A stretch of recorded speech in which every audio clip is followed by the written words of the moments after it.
ना सदाति नो सदाति तदानीं नासिद्रजो नो व्योमा परो यत् किमावरीवः कुह कस्य शर्मन्नम्भः किमासीत् गहनं गभीरं सृष्टि से पहले सत नहीं था, असत भी नहीं, अंतरिक्ष भी नहीं, आकाश भी नहीं था।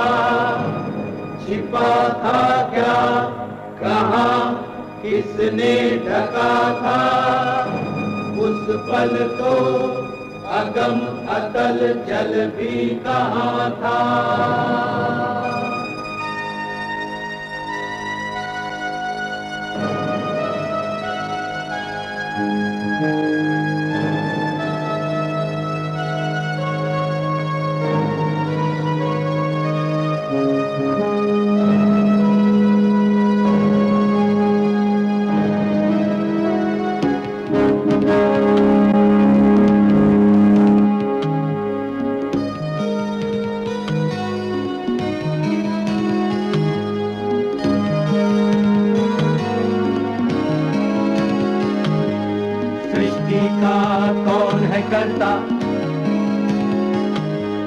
करता है वा अकर्ता, ऊंचे आकाश में रहता, सदा अध्यक्ष बना रहता, वही सचमुच में जानता या नहीं भी जानता है, किसी को नहीं पता, नहीं पता, नहीं है पता, नहीं है पता।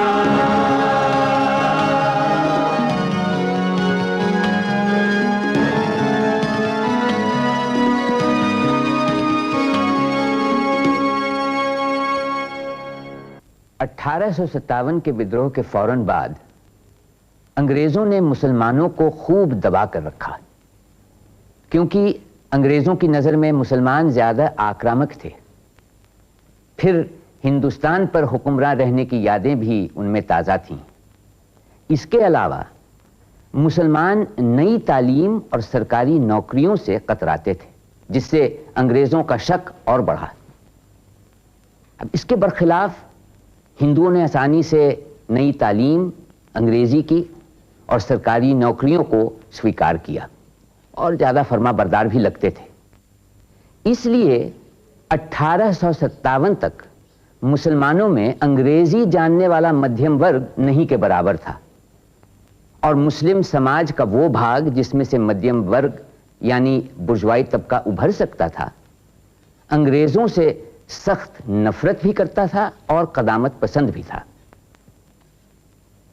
काफी मुखालिफतों और बहस मुबाहिसों के बाद सर सैयद अहमद खान ने मुसलमानों को अंग्रेजी तालीम की तरफ आमादा किया। उनका ख्याल था कि इस नई तालीम के जरिए ही मुसलमान पुराने ख्यालात छोड़ पाएंगे। सैयद साहब, क्या बात है भाई, खैरियत तो है? हुजूर, कलेक्टर साहब, मेम साहब और सब अंग्रेज खतरे में हैं। मुरादाबाद के नवाब महमूद खां अपनी फौज और तोपखाने के साथ आ रहे हैं। अच्छा, ठीक है, तुम चलो, मैं आता हूं।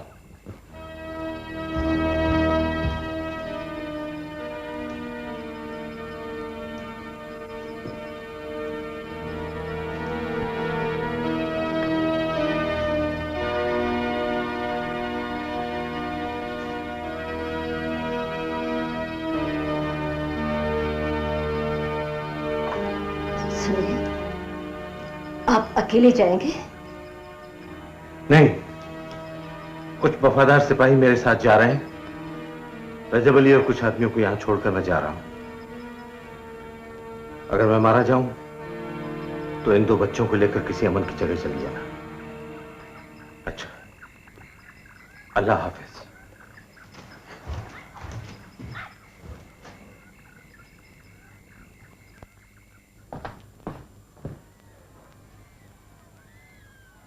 घबराने की कोई बात नहीं है मिस्टर शेक्सपियर, जब तक मैं जिंदा हूं। जिस वक्त मेरी लाश आपको कोठी के बाहर पड़ी हुई मिले, वो वक्त आपके घबराने का वक्त होगा। Thank you mister Khan. We shall always remember your kindness.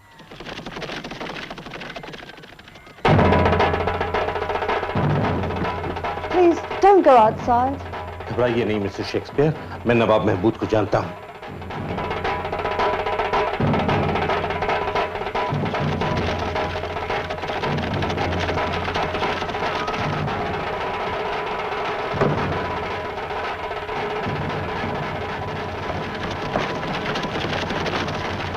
रुक जाइए नवाब साहब, ठहर जाइए। सैयद साहब, आप यहां से चले जाइए। नवाब साहब, मैं आपसे अर्ज करना चाहता हूं, इन अंग्रेजों को यहां से निकल जाने दीजिए, ताकि आपकी शराफत के चर्चे हों। आप अंग्रेजों के नौकर हैं, इसलिए उनकी तरफदारी करते हैं। हमारे साथ शरीक हो जाइए, जितनी बड़ी जागीर चाहिए मिल जाएगी। नवाब साहब, मैं आपकी भलाई के लिए एक बात अर्ज कर देना चाहता हूं। अंग्रेज हिंदुस्तान से नहीं जाने वाले, उनकी जड़ें यहां बहुत गहरी जा चुकी हैं, और अगर चले भी गए तो आपको क्या फायदा? आप तो नवाब हैं, नवाब ही रहेंगे। इसलिए चंद बेगुनाहों के खून से क्यों अपने हाथ रंगते हैं? ठीक है, कलेक्टर हमें लिख कर दे कि हमने उसकी मदद की है। मैं लिखवा कर देता हूं। आप जिम्मा लीजिए कि शेक्सपियर साहब और बाकी अंग्रेजों को हिफाजत से रोक की जाने देंगे। हम जिम्मा लेते हैं।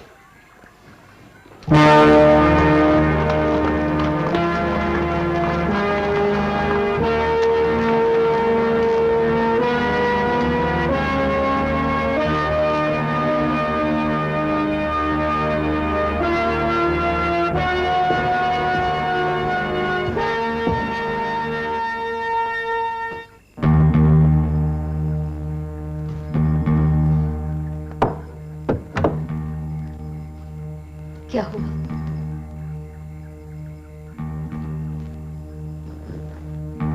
महमूद की मां, अब हमारा बिजनौर में रहना खतरनाक है। चारों तरफ हालात बिगड़ते चले जा रहे हैं। इस बार तो नवाब हमारी बात मान गया है, लेकिन उसको बदलते देर नहीं लगेगी। अगर हम किसी सूरत मेरठ पहुंच जाते तो वहां से दिल्ली जाना मुश्किल ना होता। पता नहीं मामू और अम्मी किस हाल में हैं। सुना है मोहल्ले के मोहल्ले जलकर खाक हो गए हैं।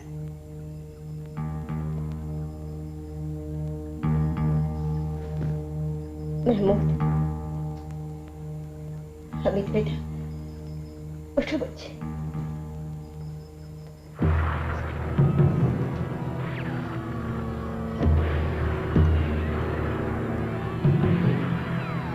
बेबून,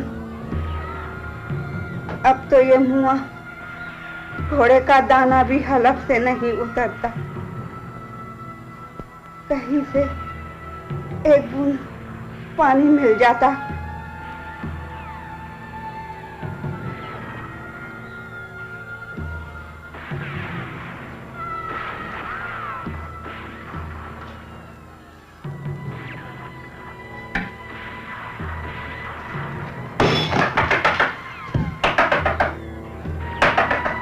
कौन है? अम्मी, मैं अहमद। अहमद, तू कैसे आ गया बेटा? अम्मी, तुम्हें लेने आया हूँ। मामू कहाँ है? सब मारे गए। तुम्हारे मामू, खालू, सारे लड़के सब शहीद हो गए। गोरी फौज ने कश्मीरी दरवाजे के हर घर को बेचराग कर दिया बेटा। तुम भी चले जाओ बेटा, अपनी जान बचाओ। हम तीनों औरतें पर जो गुजरेगी गुजर जाएगी। अल्लाह, क्या कयामत है। पानी की शक्ल को देखे तीसरा दिन है आज। मैं लेकर आया पानी, मैं लेकर आया। उठ, देख, अहमद आया है, पानी लाने गया है। तुमने बेटे को क्यों बाहर भेज दिया? मौला, तेरी अमान में मौला। अम्मी, लीजिए, ये लीजिए पानी। सेबुन को दो पहले। उसने अपना पानी मुझे दिया था।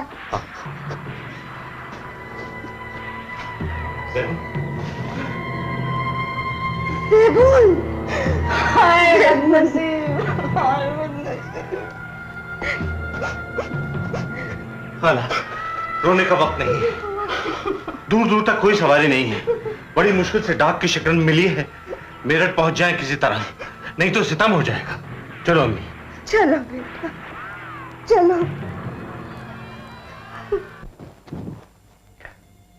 All of us here know and remember with gratitude the service rendered to us by Mr. Syed Ahmad Khan in keeping the peace in Bijnor during the mutiny. We also remember the singular service rendered by him in preventing any harm from coming to the British officers, the civilians, and their families.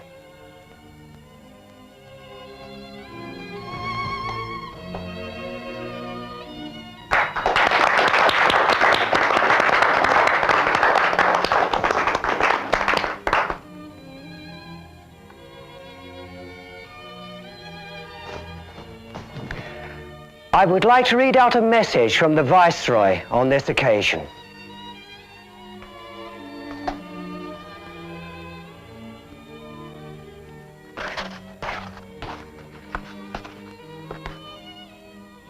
आली जनाब सैयद अहमद खान साहब बहादुर को उनकी खिदमात के एवज सरकार इंग्लिशिया की तरफ से एक खिल्लत कीमती 81,000 रुपए 2 नस्लों के लिए मुबलिक 200 रुपए माहवार की पेंशन अता की जाती है।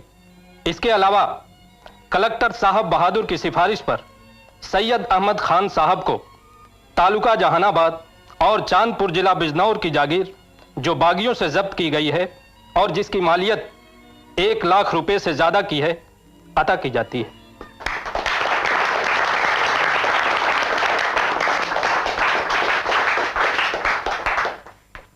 मैं अंग्रेजी हुकूमत और आप सब साहिबान का शुक्रिया अदा करता हूं, लेकिन मैं एक बहुत अदना सा इंसान हूं।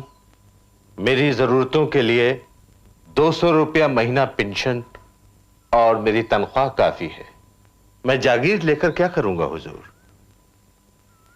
Mr. Khan, the British government is grateful to you. I mean, that's why you're being rewarded. साहब बहादुर, इन आंखों ने जो कुछ देखा है उसके बाद अब हिंदुस्तान में रहने का मेरा दिल नहीं करता। मैं जागीर मुझे नहीं चाहिए।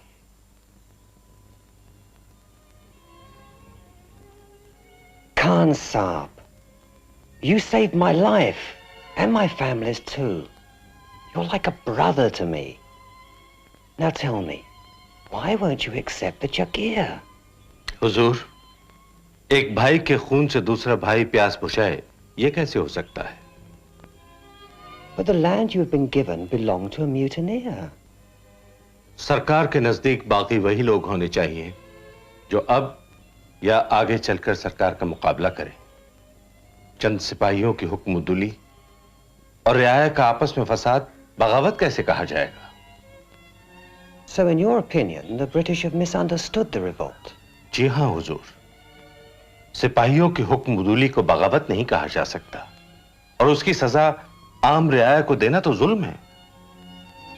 Well, if what you say reaches England, it will benefit all Indians, especially the Muslims who are not being recruited into the army anymore. मैं अपनी बात लंदन तक पहुंचाने की कोशिश करूंगा। तो यही है वो रिसाला जिसके बारे में शेक्सपियर साहब बता रहे थे? जी हां शंकरदास साहब, मैंने इस रिसाले का नाम रखा है असबाबे बगावते हिंद। इतनी जल्दी आपने लिख भी लिया और छपवा भी लिया। शंकरदास, जब कोई चीज नजर के सामने से गुजरती है तो उसे कलम से गुजरते हुए कितनी देर लगती है? सैयद साहब, आपके ख्याल में इस बगावत का सबब क्या था?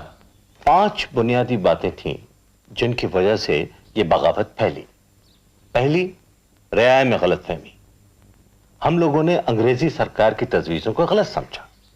दूसरी, उन लोगों ने भी ऐसे कवानीन और तरीके इस्तेमाल किए जो हिंदुस्तानी मिजाज से मेल नहीं खाते थे।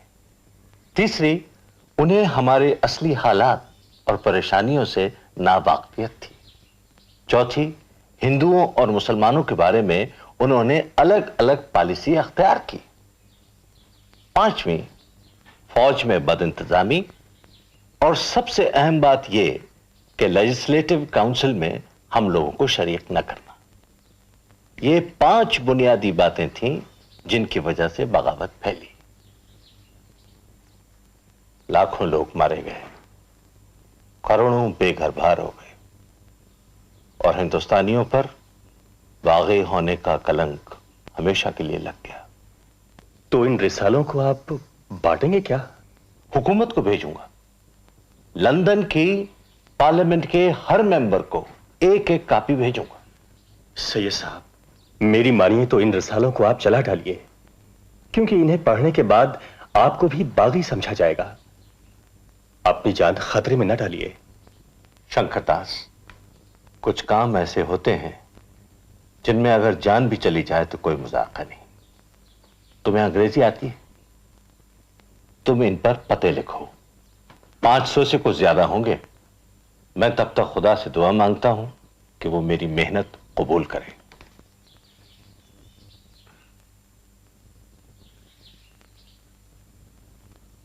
This pamphlet is enough to bring about a rebellion. You have done nothing but provoke the people against us. What you tried to say is that the Indians did not revolt of their own accord, and that the British were responsible for the mutiny. You should be punished for writing such inflammatory material. हुजूर, उससे में सीधी बात भी उल्टी समझी जाती है। मैंने ये रिसाला सिवा आपके हिंदुस्तान में किसी अंग्रेज को भी नहीं भेजा। अगर मैं बगावत फैलाना चाहता तो मैं पहले से हिंदुस्तानियों में बांटता। I have read the pamphlet, and I do not find anything wrong with it. Everything that Mr. Khan has written is true. I do not agree with Mr. Beedon. What do you feel, Lord Canning? I feel the same as you, Frere. Mr. Khan has written something which will benefit us all. I understand you have started a scientific society. जी हुजूर, हिंदुस्तान में आला तालीम की रोशनी तब तक नहीं फैल सकती जब तक साइंस की किताबों का तर्जुमा देसी जुबानों में ना हो। मुसलमान अंग्रेजी पढ़ने को गुनाह समझते हैं और हिंदू उसे सिर्फ नौकरी पाने का एक जरिया। हमें अपनी तरक्की के लिए अंग्रेजी जुबान को अपनाना पड़ेगा। Yes, you are right, Mr. Khan. But since it is easier for someone to learn in their own language, then Indians should be educated in their own languages. हुजूर, मैं बड़े अदब के साथ ये अर्ज करना चाहता हूं कि अभी हमारी जुबानों ने इतनी तरक्की नहीं की है कि उनमें साइंस की तालीम दी जा सके। सरकार की पॉलिसी सही नहीं है। ये बात मैं हुजूर के सामने कह रहा हूं और अवाम के सामने भी कह सकता हूं।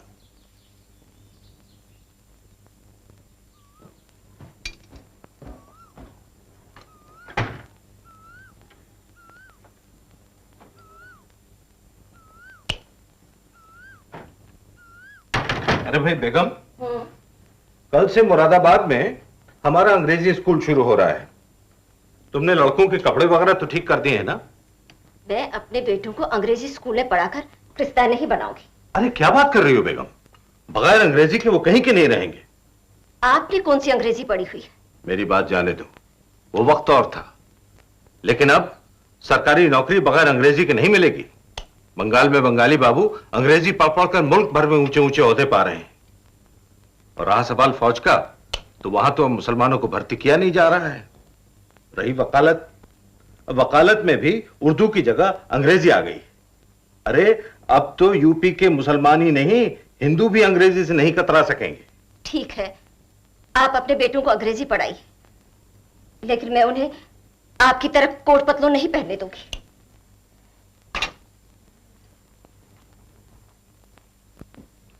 तालीम का मकसद है कि इंसान के जहन को और अक्ल को रोशनी मिले, वह हालात को समझने और सही गलत के बीच में तमीज करने के काबिल बने, कुदरत के करिश्मों पर गौर करने की कुव्वत उसमें पैदा हो, उसका इखलाक दुरुस्त हो और वो अपना काम सही ढंग से अंजाम दे सके। लेकिन हुकूमत का ख्याल है कि हिंदुस्तानियों को ऐसी तालीम की कोई जरूरत नहीं। उन्हें सिर्फ उतनी तालीम दी जानी चाहिए जितनी की रोजी रोटी कमाने के लिए जरूरी है। उनके हिसाब से उन्हें तमाम इल्म देने की कोई जरूरत नहीं, सिर्फ 2 इल्म काफी हैं, ज्योग्राफिया और हिसाब। दूसरा अहम मसला जुबान का है। जिन जुबानों में हिंदुस्तानियों को तालीम दी जा रही है, क्या वो जुबान इस काबिल हैं कि उनमें आला तालीम दी जा सके? यह सही है कि यूरोप वालों ने और अरबी लोगों ने अपनी अपनी जुबानों में तालीम दी, आला तालीम भी दी, लेकिन क्या हमारी जुबानें उन जुबानों का मुकाबला कर सकती हैं? मेरी साफ राय है कि देसी जुबानों में तालीम देने की अपनी पॉलिसी हुकूमत खत्म कर दे और सिर्फ अंग्रेजी मदरसे और स्कूल कायम करे, क्योंकि अंग्रेजी बिलाशुबा एक ऐसी जुबान है जिसमें हर किस्म का आला इल्म दिया जा सकता है। इससे हम हिंदुस्तानियों की यह बदगुमानी कि सरकार हमें आला तालीम नहीं देना चाहती भी खत्म हो जाएगी। इन्हीं सब बातों का ख्याल करके मैं यहां गाजीपुर में एक मदरसा कायम करने जा रहा हूं। यह मदरसा सेल्फ हेल्प यानी कि कौमी चंदे से बनेगा। इसके पैटर्न होंगे राजा हरदेव नारायण सिंह, मेरे दोस्त, और इसमें 5 जुबानें सिखाई जाएंगी: उर्दू, अंग्रेजी, अरबी, फारसी और संस्कृत। अगर अल्लाह की मदद शामिल हाल रही तो एक दिन यह मदरसा कॉलेज बनेगा इंशाअल्लाह।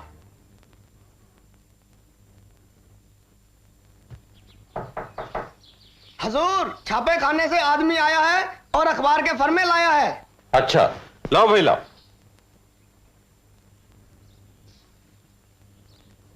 ठीक, समीउल्लाह साहब, ये तहजीबुल अखलाक के 2 फर्मे हैं, वक्त मिले तो इन्हें देख लेना।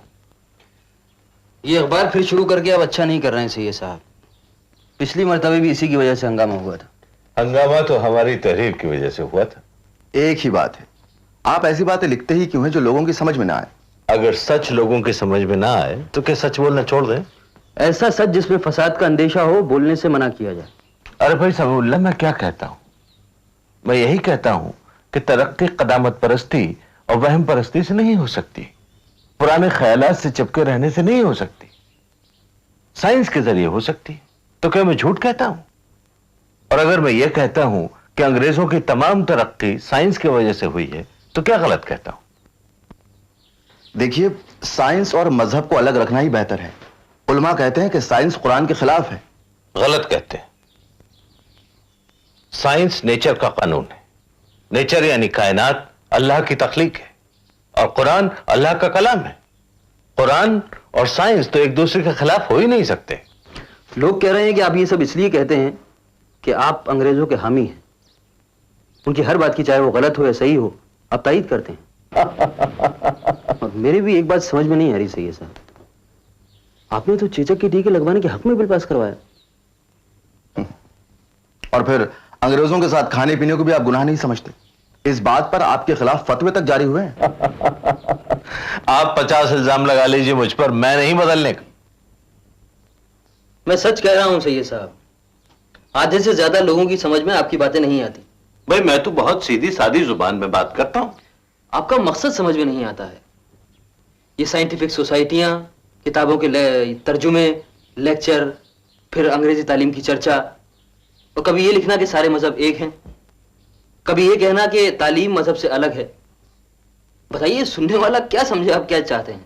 भाई मैं ये चाहता हूं कि हिंदुस्तानियों से जो कुछ छिन गया है वो उनको वापस मिले, और ये काम तालीम के बगैर नामुमकिन है। आला तालीम यहां आम तालीम बने, ये मैं चाहता हूं। मैं तो सोच रहा हूं समीउल्लाह कि महमूद को अगर स्कॉलरशिप मिल जाए तो इसके साथ मैं भी लंदन घूमाऊं।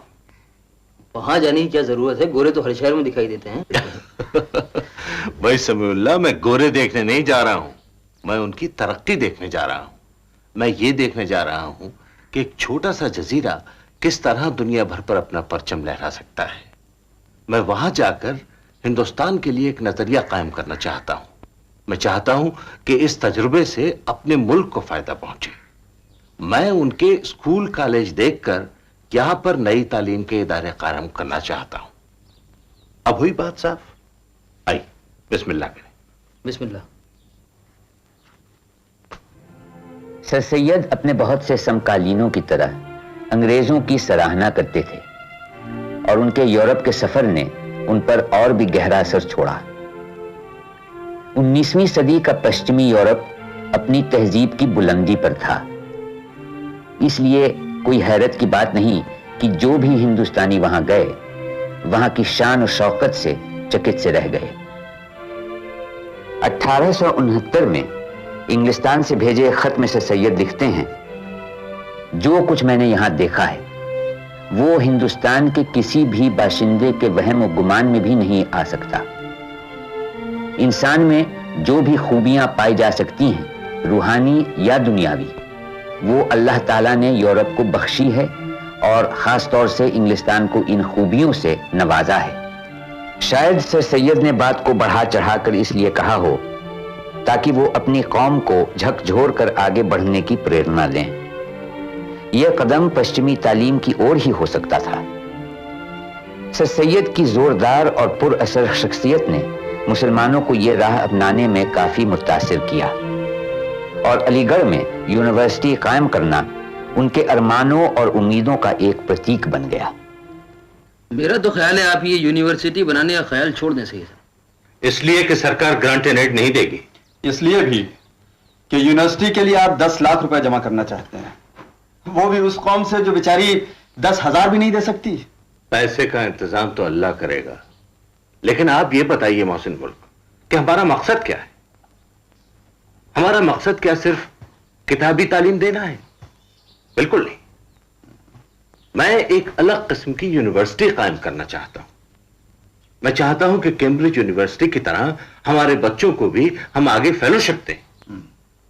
जब तक कौम के बच्चों के लिए आला तालीम का इंतजाम नहीं होता, कौम में लियाकत पैदा नहीं होगी।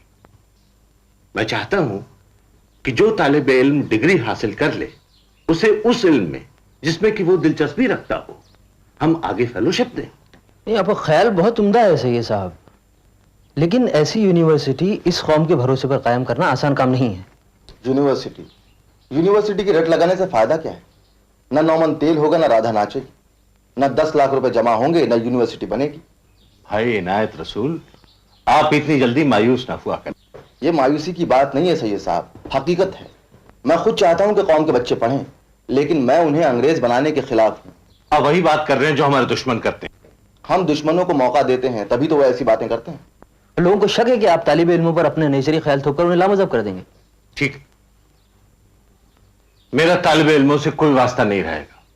मैं सिर्फ इमारत बनवाऊंगा, जरूरत का सामान मुहैया करूंगा और यूनिवर्सिटी की स्कीम पूरी करूंगा। देखिए, फिलहाल हमें लोगों की जबानें बंद करने के लिए नमूने के तौर पर एक मदरसा खोलना चाहिए, ताकि लोगों को कम से कम यह तो पता चले कि आखिर हम चाहते क्या हैं। जो तरक्की करके कॉलेज भी बन सकता है। ठीक है, मगर मैं उसे मदरसा या कॉलेज नहीं कहूंगा, दारुल उलूम कहूंगा, यूनिवर्सिटी। वो तो बात की बात है, पहले ये तो हो। ठीक है, न हो ताबे परवाज गर आसमां तक, तो वहां तक उड़े और रसाई जहां तक। सुभान अल्लाह। अब सुभान अल्लाह को छोड़िए, चंदा जमा करने की बात सोचिए। मेरा ख्याल है हमें अखबारात में ऐलान करवाने चाहिए, जलसे करने चाहिए और इश्तिहार बांटने चाहिए। अरे हाँ, हमारा अपना अखबार तहजीबुल अखलाक फिर से क्यों न शुरू किया जाए? लेकिन आपने इसमें मजमून लिखा तो लोग फिर मारेंगे पत्थर। अरे भाई, पत्थर की तो हमें जरूरत है इमारत बनाने के लिए। सैयद साहब, इस तरह से चंदा जमा नहीं होगा। फिर किस तरह देंगे?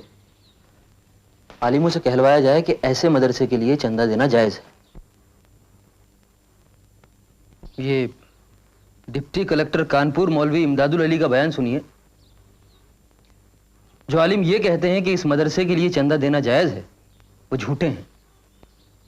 मगर मैं तो कहता हूं कि आलिमों के नाम से ये बयान ही झूठा है, क्योंकि जो लोग अलीगढ़ में मदरसा बनाना चाहते हैं वो मुसलमान नहीं हैं। फिर एक और मौलवी फरमाते हैं, मदरसे में सर सैयद अहमद खां का बुत होगा जी हाँ, मुसलमानों के मदरसे में बुत लगेगा, सर सैयद के साथियों की क़द्दाए आदम तस्वीरें लगेंगी, मुसलमानों की तालीमगाह में तस्वीरें, नाउज़ुबिल्लाह नाउज़ुबिल्लाह। एक और इसी तरह का बयान सुनिए कि सैयद नहीं है, क्रिश्चियन है, काफिर है। इस मदरसे में हमारे बच्चों को ईसाई बनाया जाएगा। जो रुपया चंदे से जमा होगा वो सूद पर चढ़ाया जाएगा और सूद के पैसों से मदरसा चलेगा। समीउल्लाह साहब, वो वक्त गया जब हम सर झुकाए सबको सुनता रहते थे। असल में अब कागज के घोड़े दौड़ाने से काम नहीं चलेगा। हमारे कमेटी के मेंबरों को खुद शहर शहर, जिला जिला जाकर लोगों के दिलों में जोश पैदा करना पड़ेगा। और इस काम में फुर्सत और मेहनत के अलावा रुपए की दरकार होगी। और कमेटी, याद रखिए, एक पैसा नहीं देगी। रुपया भी हमें अपनी जेब से खर्च करना होगा और हम ये कर दिखाएंगे और इंशाअल्लाह इन दुश्मनों को नीचा दिखाएंगे। है मदरसा अलीगढ़ में एक हुआ मुकर्रर, है मदरसा अलीगढ़ में एक हुआ मुकर्रर, जिसको किया है जारी इस्लामियों ने मिलकर। हर इल्मो हर जुबां की, हर इल्मो हर जुबां की तालीम होगी इसमें, सब मदरसों से अच्छी, सब कॉलेजों से बेहतर। अंग्रेजी आम होगी तालीम में, मगर हां मजहब की खास होगी तालीम ए बिरादर। है जिस्म मदरसे का अंग्रेजी और उसमें तालीम में मजहबी है बस जान के बराबर। इस मदरसे के बानी की वजह भी है ऐसी, इस मदरसे के बानी की वजह भी है ऐसी, जिससे सबूत होगा कायदे का अक्सर। पतलून वो कोट उनका, पतलून वो कोट उनका मलबूसे जाहिरी है, पर शरह अहमदी का जुब्बा है जां के अंदर। सरकार की भलाई, सरकार की भलाई इस्लामियों की खातिर क्या क्या नहीं किया है इस ढब से मिल मिलाकर। था दुश्मनों का रेला, था दुश्मनों का रेला, इस पर भी उसने लेकिन दिखला दिया हुब्बे कौमी ये मदरसा बनाकर।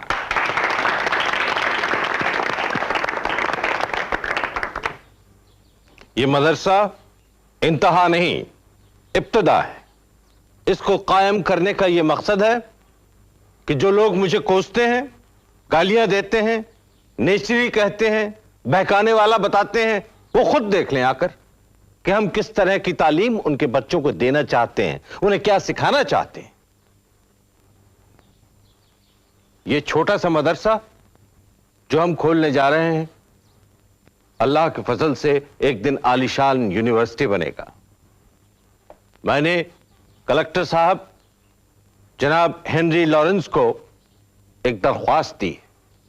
ये दरख्वास्त कलेक्टर साहब ने अंग्रेजी हुकूमत को भेज भी दी, जिसमें हमने कहा है कि ये जो 74 एकड़ जमीन बेकार पड़ी है वो हमें यूनिवर्सिटी बनाने के लिए दे दी जाए। अगर उतनी नहीं तो कम से कम इतनी जमीन जरूर दी जाए जिसमें हम एक अच्छा कॉलेज बना सकें। बाकी जमीन तो हम कौमी चंदे से खरीद लेंगे।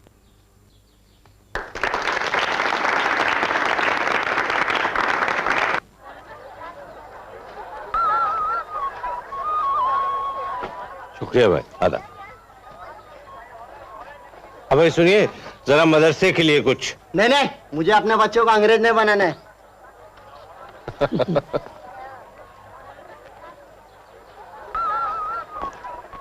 लाओ बीबी। शुक्रिया, वेलकम। अरे सैयद साहब, आप और यहाँ इस हाल में? अरे भाई, किस्मत में भीख मांगना लिखा है सो मांग रहे हैं, लेकिन अल्लाह का फजल है कि अपने लिए नहीं मदरसे के लिए मांगते हैं। एक आना डाल दीजिए इसमें। शुक्रिया। अल्लाह आपको कामयाब। आमीन। बता लैला में तूने क्या देखा, बता लैला में तूने क्या देखा। जा, मैं तेरे सवाल का जवाब नहीं देता। मजनू, तुझे मेरे हर सवाल का जवाब देना पड़ेगा। नहीं दूंगा। तुझे तेरे अल्लाह की कसम। नहीं दूंगा। तुझे तेरे अब्बा की कसम। नहीं दूंगा। तो जा, तुझे तेरी लैला की कसम। क्या पूछा तुमने? बता लैला में तूने क्या देखा, बता लैला में तूने क्या देखा, बता लैला में तूने क्या देखा, बता लैला में तूने क्या देखा। मैंने लैला में नूरे खुदा देखा, मैंने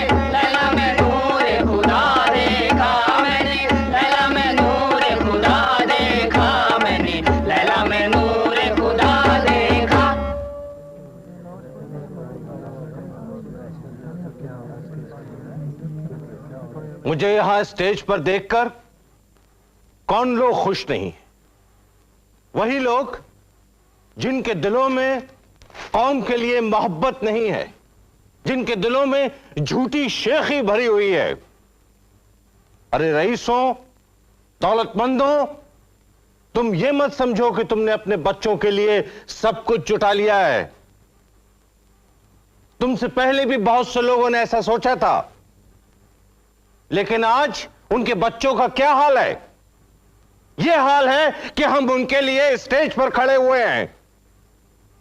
आप मुझे काफिर समझते हैं, गद्दार समझते हैं, समझिए, लेकिन अगर कोई काफिर अपने हाथों से आपके लिए मस्जिद बनाता है तो क्या आप उस मस्जिद को ढा देते हैं? कुछ काफिर को ये मस्जिद, ये मदरसे बना लेने दीजिए, मेरी मेहनत पर रहम कीजिए।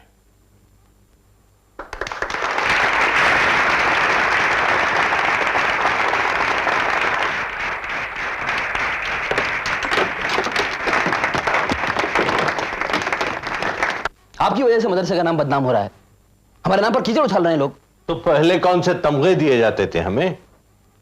आप जानते हैं मौलवी अली बख्श खान उलमाए मक्के शरीफ से आपके खिलाफ फतवे लेकर वापस आए। चलिए, हमारी वजह से उनको हाजी बनने का मौका तो मिला। वैसे ही आपके खिलाफ कौन से कम फतवे थे जो आपने ये लॉटरी के जरिए चंदा जमा किया है। लॉटरी नाजायज है और मदरसे के लिए कोई नाजायज काम नहीं होगा।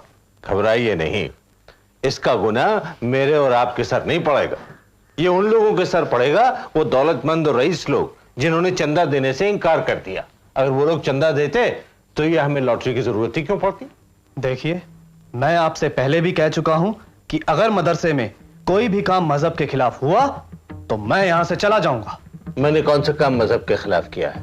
अपने बच्चों को अंग्रेजी पढ़ाना कोई गुनाह है?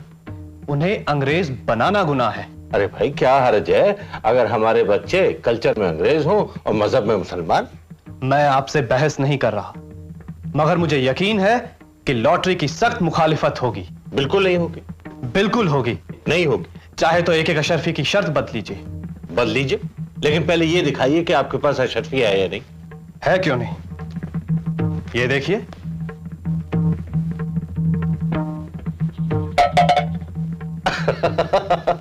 अब देखिए, मैंने आपको गुनाहगार होने से बचा लिया, क्योंकि शर्त बदलना लॉटरी से बड़ा गुनाह है। अब निकालिए एक और अशरफी।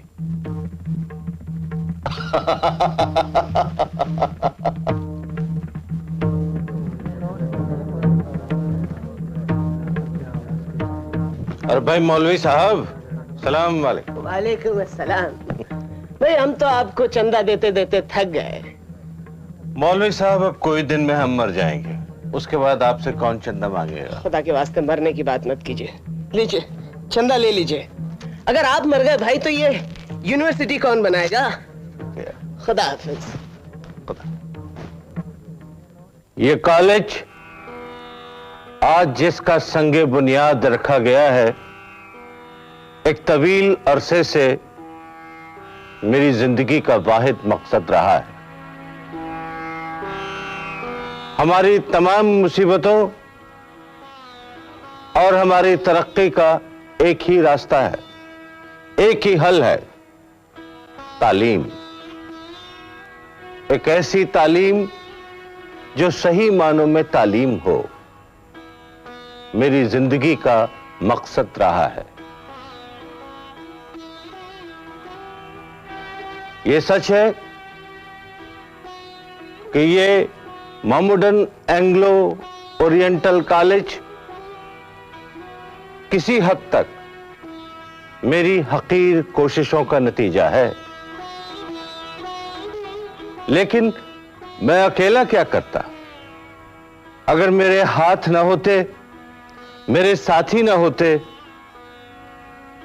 तो शायद इस ख्वाब को हकीकत में तब्दील करना मेरे लिए दुश्वार होता। मुझे यकीन है कि इस कॉलेज की कामयाबी का सेहरा मुझसे कहीं ज्यादा मेरे साथियों के सर पर है।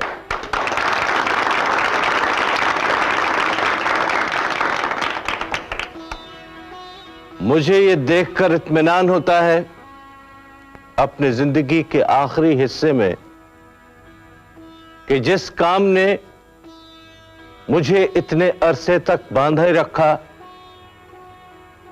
उस काम ने एक तरफ मुझे मेरे हमवतनों की हमदर्दी दिलाई, तो दूसरी तरफ अंग्रेज हुक्मरानों की हिमायत भी। कुछ अरसा जाता है, मैं आप लोगों के बीच में नहीं रहूंगा, लेकिन अगर अल्लाह ने चाहा तो ये कॉलेज तरक्की करता रहेगा और मेरे हमवतनों को तालीम की दौलत से माला माल करता रहेगा। शुक्रिया।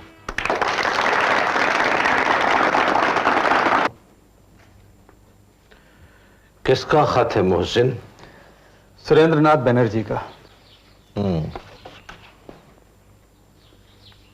पढ़ो क्या लिखा है।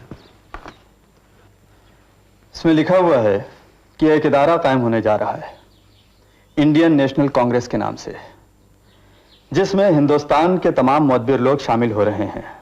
खुद बनर्जी का और बदरुद्दीन तैयब जी का यह ख्याल है कि अगर इस इदारे में आप शामिल न हुए तो यह अधूरा रह जाएगा। मोहसिन जी, तुमने 1857 के गदर के बारे में तो सुना ही होगा। जरूर सुना है। मैंने सब कुछ अपनी आंखों से देखा है। मुसलमानों पर जो गुजरी वो मैं खूब समझता हूं। और उसके बाद आप ही ने तो असबाब बगावत हिंद में कहा था कि वायसराय की काउंसिल में हिंदुस्तानी नुमाइंदे भी होने चाहिए। नतीजे के तौर पर कई साल तक काउंसिल में हिंदुस्तानी मेंबर नामजद भी हुए थे। हाँ, मगर अब ये वायसराय की तरफ से नामजदगी की बात नहीं कर रहे हैं, अब ये इलेक्शन की बात कर रहे हैं, सरकार से लड़ने झगड़ने की बात कर रहे हैं। अब ये बंगाली लोग पिछले 100 साल से अंग्रेजी पढ़ रहे हैं, ऊंचे ऊंचे ओहदे पा गए हैं, इनकी माली हालत भी हम लोगों से कहीं ज्यादा बेहतर है। ये अपने हक के लिए लड़ सकते हैं, लेकिन अगर हमने लड़ाई झगड़ा शुरू किया तो ये हमारे लिए बहुत नुकसानदेह साबित होगा। 1857 के बाद जो कुछ हमने पाया है वो भी हम खो बैठेंगे। तो फिर इस खत का क्या जवाब देना है? अब जवाब क्या देना है, वो लोग अपने हक के लिए लड़ रहे हैं, उन्हें लड़ने दें। हम जो काम कर रहे हैं बच्चों की तालीम का, वो हम करते रहेंगे।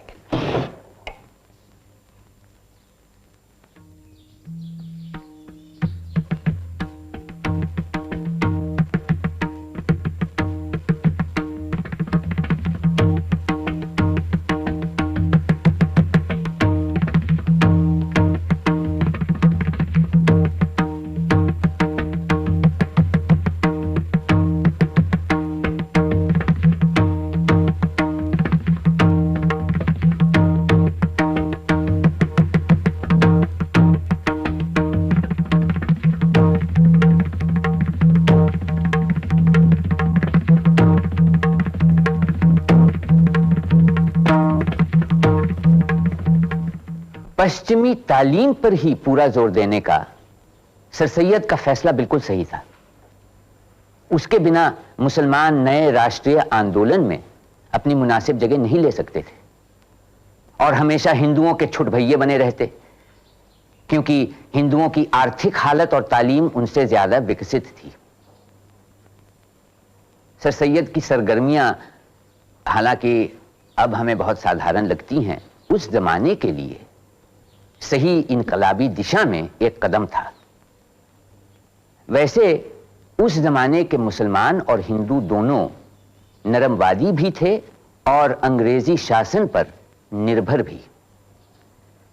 सर सैयद का नरमवाद उस जमींदार वर्ग से वाबस्ता था जिसमें मुट्ठी भर के खुशहाल मुसलमान शामिल थे। हिंदुओं का नरमवाद एक मोहतात पेशेवर या व्यापारी वर्ग का था जो उद्योग लगाना और पूंजी की वृद्धि चाहते थे। हिरण्यगर्भात् समवर्तताग्रे भूतस्य जातः पतिरेक आसीत् सदाधार पृथिवीं जामुते मां कस्मै देवाय हविषा विधेम। वह था हिरण्यगर्भ सृष्टि से पहले विद्यमान, वही तो सारे भूत जात का स्वामी महान, जो है अस्तित्वमान धरती आसमान धारण कर। ऐसे किस देवता की उपासना करें हम हवि देकर, जिसके बल पर तेजोमय है अंबर, पृथ्वी हरी भरी स्थापित सिर, स्वर्ग और सूरज भी स्थिर। ऐसे किस देवता की उपासना करें हम हवि देकर, गर्भ में अपने अग्नि धारण कर पैदा कर, व्यापा था जल इधर उधर नीचे ऊपर, जगा जो देवों का एकमेव प्राण बनकर। ऐसे किस देवता की उपासना करें हम हवि देकर। ओ सृष्टि निर्माता स्वर्ग रचयिता पूर्वज रक्षा कर, सत्य धर्म पालक अतुल जल नियामक रक्षा कर। फैली है दिशाएं बाहु जैसी उसकी सब में सब पर, ऐसे ही देवता की उपासना करें हम हवि देकर। ऐसे ही देवता की उपासना करें हम हवि देकर।